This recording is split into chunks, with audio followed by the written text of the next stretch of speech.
Bismillah. Bismillahirrahmanirrahim. Alhamdulillahi rabbil alamin. Wa bihi nasta'in ala umurid dunya waddin. Wassalatu wassalam al-atimmanil akmalan ala sayyidil anam Muhammad bin Adnan wa ala alihi wa sahbihi wa sallam. Allah Rabbi zidni ilman warzuqni fahman. Alhamdulillah, kita bersyukur kepada Allah. Semoga syukur kita diterima oleh Allah, didengar oleh Allah, diberi balasan kebaikan oleh Allah karena tingginya amal syukur kepada Allah, karena tingginya amal berterima kasih kepada Allah Subhanahu wa ta'ala atas apa-apa yang Allah Subhanahu wa ta'ala telah berikan kepada kita, baik yang terlihat maupun yang tidak terlihat, baik yang kita rasa maupun yang enggak kita rasa. Sangatlah banyak sekali, sehingga Allah Subhanahu wa ta'ala berfirman, wa in ta'uddu ni'matallahi la tuhsuha. Seandainya engkau sekalian menghitung-hitung nikmat Allah, maka engkau tidak akan pernah menyelesaikan nikmat-nikmat Allah yang engkau telah hitung. Dan beberapa ahli tafsir mengatakan bahwa menghitung nikmat yang ada pada diri kita sendiri, maksudnya tidak akan pernah terselesaikan. Nikmat yang kita lihat pada diri kita maupun yang tidak terlihat. Bayangkan berapa nikmat Allah yang Allah Subhanahu wa ta'ala letakkan di dalam tubuh kita, sehingga kita bergerak, sehingga kita melihat, sehingga kita mendengar, sehingga kita peka, sehingga kita bisa memegang, bisa berjalan. Semua nikmat Allah, bisa duduk, semuanya nikmat dari Allah Subhanahu wa ta'ala. Itu baru yang terlihat dan sifatnya besar-besar.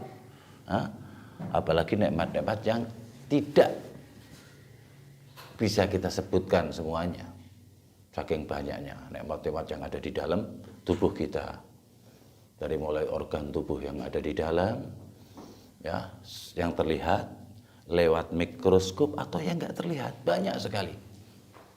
Hakata. Jadi tidak mungkin ciptaan manusia bisa menembus rahasia Allah Subhanahu wa ta'ala yang ada pada diri manusia. Contohnya seperti ruh. Setiap manusia itu mempunyai ruh. Komponen dari manusia itu macam-macam. Ada ruh, ada badan, ada hati. Bukan hati yang ada di dalam, maksudnya hati makna. Bukan hati yang gumpal di hati, bukan. Hati yang bermakna. Yang di dalamnya ada perasaan, itu namanya hati. Bukan hati yang terlihat, itu bukan. Kemudian apalagi hati otak, ya, sehingga kita bisa berpikir.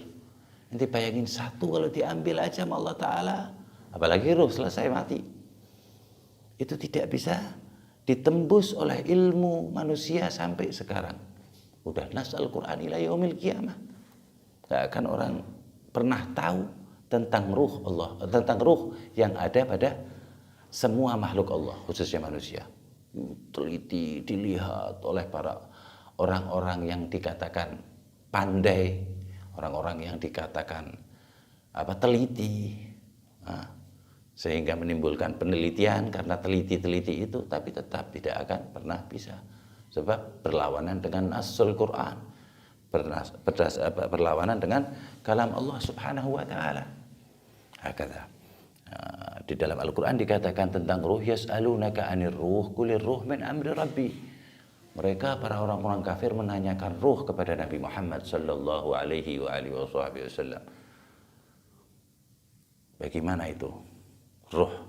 Kata mereka orang-orang kafir. Maka Allah tidak memperkenankan kekasihnya untuk menjawab. Rasul bisa menjawab, tapi Allah tidak memperkenankan memberitahu kepada mereka, walaupun sifatnya enggak detail memberitahunya, tapi enggak boleh. Kata Allah Subhanahu wa ta'ala, kulir ruh min amri rabbi. Katakan roh itu adalah urusan Tuhanku. Tapi ente belum masuk Islam, jadi Tuhanku aja. Ente masih Tuhannya pada berhala, Jadi Tuhan anak. Wa ma utitum minal ilm illa qalila. Allah tidak kasih kepada kalian semuanya umat manusia ilmu kecuali sedikit. Bayangin sedikit dibagi umat manusia semuanya. Jadi tidak ada celah orang merasa dirinya pandai dengan pandai atau berilmu. Saking sedikitnya ilmu yang diturunkan Allah Subhanahu wa taala dan dibagi kepada umat manusia. Wa ma utitum minal ilmi illa qalila. Tidak aku berikan kamu sekalian ilmu kecuali sedikit, kata Allah taala. Hakadha pentingnya ilmu. Jadi kita harus rebutan ilmu. Ya, cepat-cepatan mendapat ilmu. Sebab ilmu yang paling dicintai oleh Allah Subhanahu wa taala. Sebab belajar ilmu termasuk zikrullah. Kalau zikir kan enggak termasuk menuntut ilmu, tapi kalau menuntut ilmu Allah, syariat Nabi Muhammad sallallahu alaihi wasallam itu termasuk zikir. Ya, banyak ya athar atau kalam yang mengatakan hal tersebut. Semoga kita digolongkan oleh Allah Subhanahu wa taala orang-orang yang senang dengan ilmu. Senang dengan ilmu ya. Hati-hati orang yang enggak senang sama ilmu dan enggak ada baiknya sama sekali. Jadi itu paling bawah sendiri itu senang. Setelah Allah Subhanahu wa taala menguatkan kecintaan kita kepada ilmu, ya. Pada intinya semuanya ya. Allah menaikkan lagi derajat yaitu senang dan mendengarkan ilmu. Orang senang dengan ilmu itu bisa jadi nggak mendengarkan, tapi dia membantu kadang, membantu dari segi konsumsi atau alat-alat lainnya untuk menyebarkan ilmu Allah wa syariah Rasulullah SAW. Senang tapi dia nggak mendengarkan, sehingga Allah ketika senang kita betul-betul, Allah nambahin lagi kita mau mendengarkan atau hadir di dalam majelis ilmu, dengarin, itu udah naik pangkat lagi. Setelah dua-duanya itu Allah Subhanahu wa taala mengistiqomahkan kita dinaikkan lagi sama Allah Subhanahu wa taala. Ya, mencintai ilmu, paling bawah ya, mencintai ilmu, mendengarkan ilmu berarti mencintai juga. Dengan istiqamah maksudnya.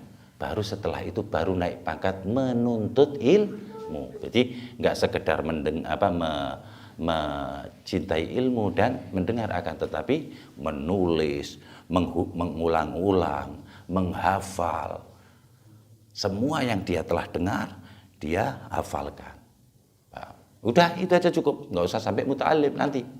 Itu Allah yang menentukan nanti muta'alim. Jadi orang sampai bisa menyampaikan kepada orang lain. Jadi itu orang yang menuntut ilmu udah tinggi. Ayatnya udah beberapa ayat di dalam Al-Quran tentang tingginya orang yang menuntut ilmu.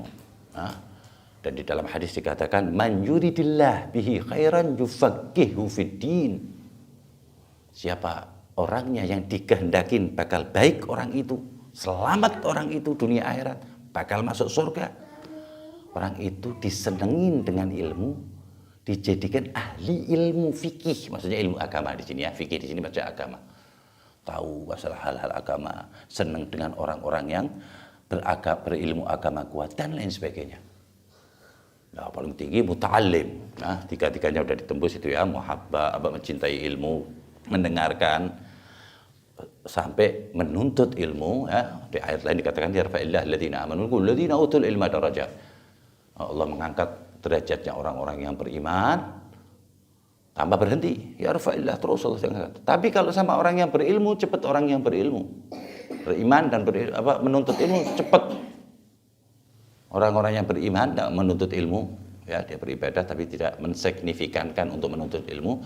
Dengan orang-orang yang menuntut ilmu jauh cepatnya naiknya. Sebab kata-kata di sini bukan ya telah, bukan naik, tapi yarfa langsung. Alladzina utul ilma, mereka yang disetatuskan Allah sebagai penuntut ilmu. Tentunya dengan syarat-syarat yang memenuhi, diantaranya sabar. Di antaranya ada modal, di antaranya maksudnya modal nggak harus duit, maksudnya modal itu ya modal capek, modal bingung. Yang ketiga mudah, harus ada waktu, ya, waktu tertentu, ada yang 4 tahun cukup, ada yang 6 tahun cukup, itu standarnya, standar bisa ilmu. Padahal standar aslinya itu ya dari gurunya, bukan dari dirinya. Yang terakhir sampai kita bisa menyampaikan Ya, yang tadi Ustaz Ridha katakan, balighu anni walau ayah. Itu cuman hanya simbol aja, sampaikan aku walaupun satu ayat. Maksudnya pentingnya dakwah, bukan kita harus ngapalin satu ayat terus kita dakwah kemana-mana, enggak. Nah, kalau orang sudah, Rasulullah sudah menyuruh, berarti pentingnya ilmu banget. Pentingnya dakwah banget, harus pakai ilmu. Makanya penting lagi di atasnya menuntut ilmu, yaitu menyampaikan ilmu yang telah ente dapati. Itu termasuk menuntut ilmu. Jadi kalau orang mengajar ilmu termasuk menuntut ilmu, termasuk mendengarkan ilmu, termasuk mencintai ilmu. Paham? Jadi, dan yang kedua, kalau orang menuntut ilmu berarti termasuk orang yang mendengarkan ilmu dan mencintai ilmu. Gitu. Kalau orang yang mendengarkan ilmu berarti juga termasuk mencintai ilmu. Jadi 4 kata Rasulullah SAW yang mendapat pahala 4 golongan. Cinta ilmu, mencintai ilmu, nggak bisa apa-apa dia nggak dengerin, nggak datang, nggak. Tapi dia pokoknya sarana apa untuk ilmu, untuk tempat ilmu, untuk orang yang berilmu, dia berpartisipasi lahir batin. Kalau nggak bisa lahirnya ya batinnya. Kalau nggak bisa apa-apa, udah capek, udah tua, nggak punya apa-apa, ya doa. Itu termasuk berpartisipasi. Nah, itu pertama 4 golongan ini yang dapat pahala. Yang pertama tadi ya, sebutin orang-orang pertama yang sekarang dari atas, yaitu orang yang mengajarkan ilmu, al-alim, kemudian orang yang menuntut ilmu. Yang ketiga orang yang mau mendengarkan ilmu ya dengan seksama, alladzina yastami'una al-qawla wayattabi'una ahsana, mendengarkan dan dia bisa menjalankan apa yang bisa dia jalankan dari kebaikan-kebaikan ilmu. Dan keempat, mencintai ilmu. Seperti itu. Nah, setelah itu barulah kita digolongkan oleh Allah Subhanahu wa taala orang-orang yang selamat. Jadi pokoknya paling beda sendiri. Banyak sekali hadisnya, spesial Allah taala. Sebab kebodohan itu seperti api. Serem kan api? Api iblis itu dari api. Yang ngabisin rumah ya api. Nah, kata Imam Haddad ya, seperti tadi yang dikalamkan itu kalamnya Imam Haddad. Idza lam takun kamahu fatashabbahu fa inna tashabbuh bil kirami falah. Itu bukan kalam Rasul tapi kalam Al-Habib Abdullah bin Alwi Al-Haddad. Jika kamu tidak bisa seperti mereka, maka ikutlah gaya mereka atau cara mereka, maka kamu akan beruntung. Itu. Nah, hadis ini yang mengatakan Rasulullah SAW tentang bab tersebut, 4 perkara tersebut, al-ilmu khazain, kata Rasulullah. Ilmu itu bergudang-gudang. Mafatihahu su'al. Kuncinya adalah banyak nanya. Nggak bakalan orang pinter kalau nggak nanya. Semuanya itu, kalau itu pakemnya. Nggak harus ilmu agama, ilmu apa aja, kalau nggak nanya tetap aja. Kata Sayyidina Ali, anak pinter begini, paling dipinter, kata Nabi Muhammad, anak orang paling pinter ini, karena banyak nanyanya sama Rasulullah SAW. Sehingga nggak ada yang bisa ngajarin Sayyidina Ali. Tingginya ilmunya, kata Sayyidina Ali, seandainya dibukain tuh neraka, bukain tuh surga, anak lihat, nggak nambah ilmu anak, nggak nambah iman anak. Asli, lau kushifal ghita masdadtu yaqinan, kata Sayyidina Ali. Kalau dibukakan neraka, lihat azab kubur, nggak nambah itu yakin anak. Bayangin ngajarinya gimana Rasulullah SAW. Sampai dibuka singkap semua yang nggak terlihat pakai kasat mata, dibuka semua, kata Sayyidina Ali, nggak nambah iman anak. Masdadtu yaqinan, nggak tambah yakin anak, nggak tambah mantap. Jadi udah mentok. Karena beliau radhiyallahu taala anhu arda, bab Madinatul Ilm, pintu daripada kotanya ilmu. Banyak sekali nih ya keterangan-keterangan tentang ilmu ini, paling luas pokoknya ya ilmu. Semoga kita mencintai ilmu, mendengar, termasuk tergolong orang-orang tadi ya, ilmu zain wa fatihul soal, kuncinya soal ya, ala fa innahum tujaru fil arba'ah, karena di dalamnya ada 4 golongan yang mendapat pahala, di antaranya mencintai ilmu, orang yang mengajar ilmu, orang yang belajar ilmu, orang yang mendengarkan ilmu, dan orang yang mencintai ilmu. Ya. Semoga paham pentingnya ilmu. Dan kita teruskan yang kemarin ya, setelah subhanallah walhamdulillah wala ilaha illallah Allah akbar ya, kita harus tahu subhanallah maha suci Allah Subhanahu wa taala. Artinya alhamdulillah ya, tingginya kalimat alhamdulillah. Itu tasbih itu tingginya luar biasa. Bisa jadiin cintanya Allah kepada kita yang tadinya kesel cengkel Allah sama kita jadi senang, habibatani ilar rahman. Di tasbih tadi subhanallah. Alhamdulillah wala ilaha illallah akbar. Subhanallah, itu 4. Subhanallah, alhamdulillah, wallahu akbar itu kalau orang-orang soleh dulu ngatakannya apa? Bagiyatus shalihat. Ya, jadi kalau secara huruf secara arti letterleknya sisa-sisa daripada kebaikan. Di sini bukan. Kalau sisa kan image-nya itu kayak sedikit dan enggak, maksudnya menempel atau menempel sesuatu yang bolong dari amal kita. Itu kalimat subhanallah walhamdulillah wala ilaha illallah akbar. Baik, empat ini paling tinggi, paling disenangi Allah Subhanahu wa taala. Siapa yang menyebut subhanallah walhamdulillah wala ilaha illallah akbar, kata Allah Subhanahu wa taala, lebih mulia dari semua yang disinari matahari. Bumi sinari matahari enggak? Semuanya kan di sini. Itu semuanya kalah dengan satu kalimat subhanallah walhamdulillah khairun ma tala'a alaihi syams. Kata Rasulullah SAW, lebih baik dari semua yang disinari bumi. Kilang minyak, toko-toko, semuanya kalah semuanya dari kalimat subhanallah. Kita baca 4 kali ini. Alhamdulillah akbar hakala. Terusannya dari itu, ya, subhanallah, maha suci Allah, alhamdulillah yaitu mensucikan Allah, bersyukur kepada Allah, bertahmid kepada Allah yaitu alhamdulillah. Yang kata Nabi Muhammad SAW, alhamdulillah itu bisa memberatkan timbangan kita kelak di akhirat. Satu aja loh diterima.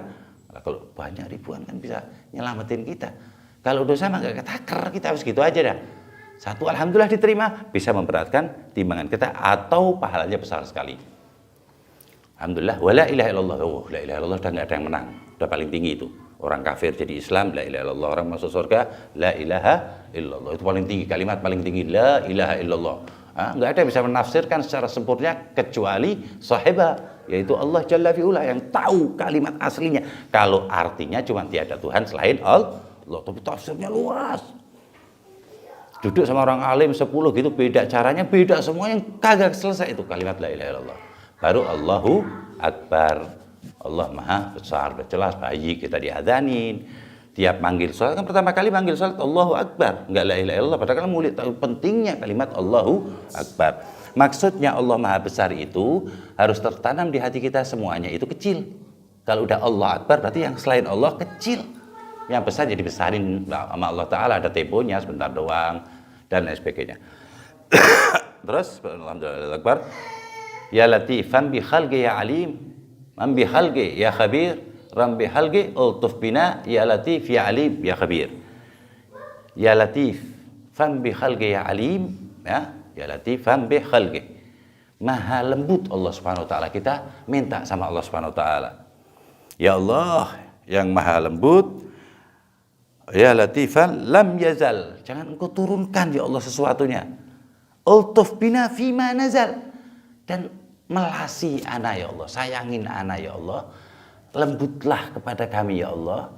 Fima nazal, apa-apa yang engkau datangkan kepada kami, baik masalah zahir, batin, otak, hati, ya Allah dengan kelembutanmu ya Allah Subhanahu wa taala. Kalau enggak kuat ana ya Allah. Latif lam yazal ultuf bina fima nazal, innak latif lam tazal, sesungguhnya kelembutanmu enggak nurun. Lembutnya Allah itu, kelembutan Allah Subhanahu wa taala itu enggak pernah turun terus Allah jadi pemarah, enggak. Kalau Allah udah lembut sama orang, udah menang itu orang. Gak kesel, gak capek, gak pernah apa-apa. Kita ini tanpa terasa mendapat kelembutan Allah kalau udah kocar-kacir kita.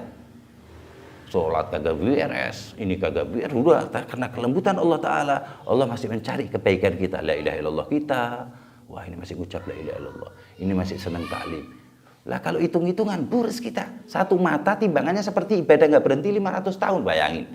Kan boros berarti kita nggak ada 500 tahun nggak berhenti ibadah diterima semua. Itu sama nikmat satu mata kalau ditimbang sama. Tapi karena kelembutan Allah kita masih apa? Terus ditunggu tobatnya sama Allah Subhanahu wa taala. Ultuf bina fi ma nazal, innak latiful lam tazal, sesungguhnya kelembutanmu ya Allah yang kau turunkan kepada kami ya Allah.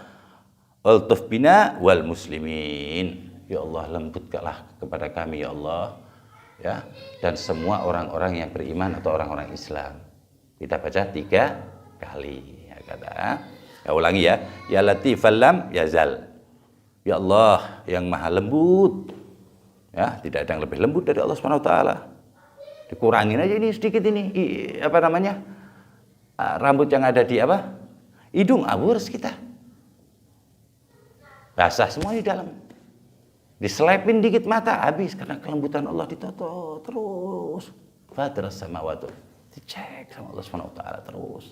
Yang ngecek katanya malaikat, iya malaikatnya kan yang gerain Allah, semuanya Allah. Ya Allah yang maha lembut. Ya latifal lam yazal, tidak pernah apa namanya turun kelembutan Allah. Altuf bina ya Allah, lembutlah kepada kami ya Allah. Fima nazal, dari semua yang engkau akan turunkan kepada kami, pakai kelembutanmu. Kalau udah pakai kelembutan Allah Ta'ala, hatta yang turun itu musibah, yang turun itu apa aja, kita mendapat kelembutan Allah, menang Allah Subhanahu Wa Ta'ala. Kelembutan dari Allah, musibah makhluknya Allah, menang sifatnya Allah jelas. Nah, minta ya Latif, makanya kita dianjurkan baca ya Latif 129 kali ya. Itu sanadnya jelas, hadisnya jelas, musalsal bil awaliyah. Orang itu dia apa? Yang nyuruh Rasulullah SAW langsung, walaupun orang itu nggak hidup di zaman Rasulullah. Imam Ahmad bin Hasan langsung disuruh. Dan itu memang mujarrab. Nah, orang yang dekat dengan Allah Ta'ala sering baca ya Latif, sering kita semua. Paling sedikit maksudnya 129. Kalau bisa lebih. Innak Latif, sesungguhnya kelembutanmu ya Allah, lam tazal, nggak bisa turun, ajek. Nah, maka kita minta sama Allah Ta'ala. Ultuf bina wal ya Allah, lembutlah kepada kami ya Allah dan semua orang yang beriman. Kata, oh bukan ya, yang pertama. Ini yang kedua ya. Yang pertama, ya latifan bi khalqih, ya aliman bi khalqih, ya khabiran bi khalqih, ultuf bina, ya latif, ya alim, ya khabir. Jadi keterangan yang barusan itu keterangan ya latif yang kedua. Yang latif pertama, ya latifan bi khalqih. Ya Allah yang maha lembut dengan semua makhluknya. Orang kafir dilembutin tuh. Kalau enggak kan burus. Mereka menyekutukan Allah tiap hari. Allah ditunggu sama Allah Subhanahu Wa Ta'ala sampai datang apa keputusan Allah. Ya azim man bi khalqih, wa yang mulia Allah Subhanahu Wa Ta'ala. Man bi khalqih juga apa kepada makhluknya. Ya khabiran bi khalqih, yang maha mendengar kabar semua makhluknya, enggak manusia atau malaikat, jin, semua hewan di laut, Allah tahu semua. Khabir itu maha mendengarkan, mengetahui kabar Allah Ta'ala. Tapi enggak ada ngabarin ya. Enggak ada ngabarin Allah. Kalau ada ngabarin baru Allah tahu, itu namanya Allah butuh. Allah nggak butuh kabar, tapi Allah mengetahui. Ultuf bina ya latif ya alim ya khabir. Ya Allah, lembutlah kepada kami ya Allah. Ya latif ya alim, engkau maha mengetahui ya Allah, maha tahu ya Allah. Ya khabir, engkau maha mendapatkan pengetahuan ataupun kabar. Allah Subhanahu Wa Ta'ala. Hakala. Dibaca 3 kali, baru ya latif yang tadi kita telah terangkan ya. Ya latif al-amzal, tufina bima nazal, nak latif al-amzal, tufina al-muslimin. Yang kita terangkan. Terus kita disuruh baca la ilaha illallah 41 kali di sini 40. Yang terakhirnya la ilaha illallah Muhammadur Rasulullah SAW ya. Udah itu sudah jelas ya. La ilaha illallah sangat tinggi ya. Besok kita akan menerangkan kalimat la ilaha illallah. Semoga Allah SWT menjadikan manfaat ya antara maghrib dan isya kita sampai waktu-waktu kita ya. Berkah maghrib ini, berkah mau'izah ini, khususnya berkah ratib. Insya Allah Allah SWT mentertibkan berkah ratib. Allah mentertibkan hidup kita, mentertibkan ilmu kita, memberkahi semua yang kita punya, zahir wa batin, yang terlihat maupun yang enggak terlihat, yang di dalam maupun yang di luar. Kata yang kita ketahui maupun yang enggak kita ketahui, diberkahi semua Allah SWT karena waktu yang paling berkah, yaitu antara maghrib dan isya ya. Semoga Allah selalu memberkahi kita. Kemudian Allah memberkahi sekitar kita, keluarga kita, anak-anak kita, orang tua kita, semuanya diberi keberkahan Allah. Atas keberkahan orang yang paling berkah di zamannya, Al-Habib Umar bin Abdurrahman Al-Attash Syahli Baras, bersambung sampai manusia yang paling berkah dan memberi berkah dari yang maha berkah Allah Subhanahu Wa Ta'ala, yaitu Nabi Muhammad sallallahu alaihi wasallam. Wa sallallahu ala sayyidina Muhammadin wa ala alihi wa sahbihi wasallam walhamdulillahi rabbil alamin. Allahumma hdina fi man hadait wa afina fi man afait wa tawallana fi man tawallait wa barik lana fi ma atait wa qina bi rahmatika syarra ma qadait. وصلى الله على سيدنا محمد وسلم في كل لحظة أبدا. هذا خلقه فرض عنه سيدنا تعالى شيخ متات كلماته تقبل الله.